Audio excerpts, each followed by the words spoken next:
Hello subscribers, आज का class जो होने वाला है वो क्लास 10th का चैप्टर नंबर 1 मैथ का ट्रिक ऊपर। तो फिलहाल आज का पहला दिन है तो पहले चैप्टर से लेकर चलते हैं।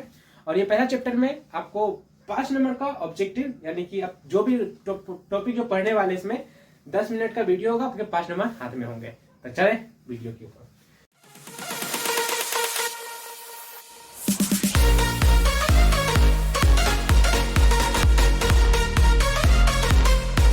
कि ट्रिक के बारे में बात कर लेते हैं ना, चलो ट्रिक के देखते हैं। चलिए इसका ट्रिक देख लेते हैं थोड़ा सा। क्या बोले थे? एक टर्मिनेटिंग के बारे में। तो टर्मिनेटिंग, मेरा स्पेलिंग हो सकता है गलत हो बाबू, तो मैनेज कीजिएगा। बाकी हम तो सिर्फ तुक्का मारने वाले हैं, टपाटप। तो चले उसी को देखते हैं मजेदार से। तो मैंने शांत के बारे में ट्रिक बताया था ना, एक शांत होता है। टर्मिनेटिंग का मतलब क्या? पॉइंट के बाद शांत हो जाए, उसके लिए क्या ट्रिक है। तो बाबू ध्यान से हेडफोन डाल लीजिए कान में, हो सकता है डाल ही लीजिए। देखिए, अगर मैंने क्वेश्चन बोला था क्या, अभी जस्ट मैंने एग्जांपल लिया था 5/4 का। आप कुछ भी ले सकते हैं, बस ध्यान रखें। 5/4 नीचे क्या दिया है बाबू? 4 को अगर मैं तोड़ने जाऊं तो क्या मैं इसको 2 का स्क्वायर कर सकता हूं? बिल्कुल कर सकता हूं जी सर, आप 2 का स्क्वायर कर सकते हैं। तो एक यानी 2 रहा या फिर 2 का स्क्वायर 2 के टर्म में होना चाहिए, तो ये शांत हुआ। अगर इसके अलावा कोई आएगा तो अशांत। खैर आगे बात करते हैं। पहला पॉइंट, ये 3 पॉइंट में क्लियर होगा। अगला क्वेश्चन कि अगर ऐसे रहे 26/25, 26/25, ये 25 से कटेगा कि नहीं कटेगा? कट जाएगा सर। क्यों? क्योंकि 25 से गुना कर लो ना, 4 में इसमें 4 में 100 आने वाला, पॉइंट के बाद कट ही जाना है। तो खैर ये भी आपका हो गया दूसरा पॉइंट में कि अगर ये 5 का टर्म में रहा।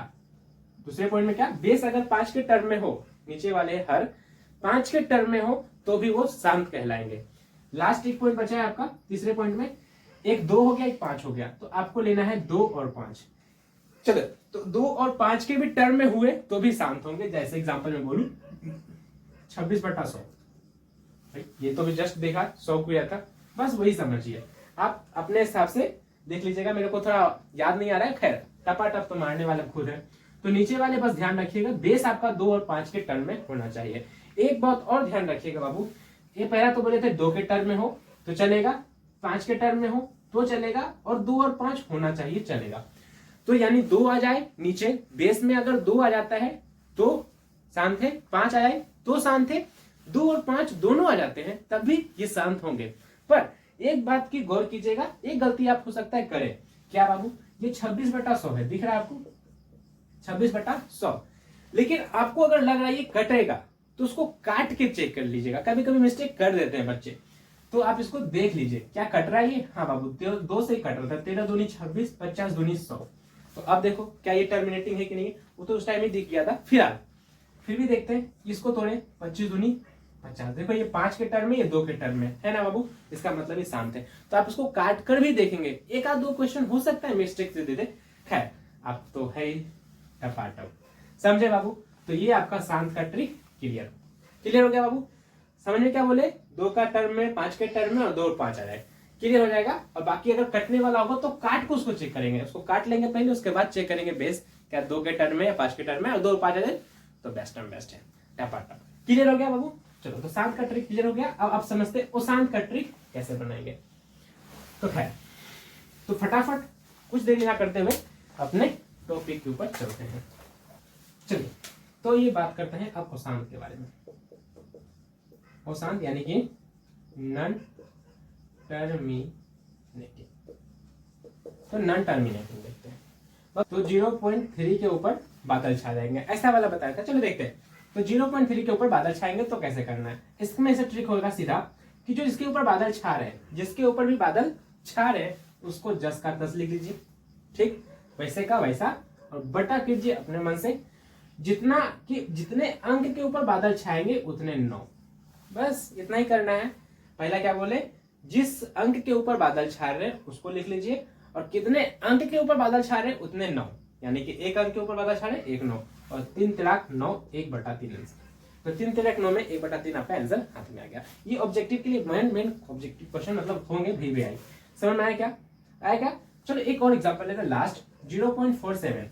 ठीक है, अगर मान लीजिए दोनों अंक के ऊपर एक रिंग आ गए तो खैर आप लोग समझ गए होंगे, 47 को 10 का 10 उतारना है, अपॉन जितने अंक हैं उतने 9। ये रहा आपका आंसर। बड़ा सिंपल था, ऑब्जेक्टिव में ये क्वेश्चन पूछते रहते हैं। आपके लिए होमवर्क ये रहेगा 1.27 के ऊपर रेकरिंग है, ये बना के आप लोग दिखाएंगे। क्लियर है? तो ये आपका पूरा चैप्टर खत्म होता है। एक लास्ट जाते जाते एक और ट्रिक देके जाता हूँ बाबू, ओ परिमेय। हमने सिर्फ अभी परिमेय के बारे में बात किया था, इसी में आपके 3-4 नंबर तो लड़ी गए। एक लास्ट देख लीजिए 5 नंबर के लिए परिमेय। एक ओ परिमेय से पूछता है क्वेश्चन कि ओ परिमेय किसे कहते हैं, ओ परिमेय। ठीक, ओ परिमेय क्या होता है? जो पी बाई क्यू के रूप में लिख ही ना सकते। जैसे बाबू क्या √16 को परिमेय बोलेंगे? हाँ सर बोलेंगे। क्यों? √16 को तोड़ सकते हैं क्योंकि ये 4 का स्क्वायर होता है। तो ये तो हो गया √16 का। क्या √5 को परिमेय बोलेंगे? ओ परिमेय बोलेंगे। भाई √5 तो तोड़ ही नहीं सकते, ये ओ परिमेय है। क्लियर हो गई बात?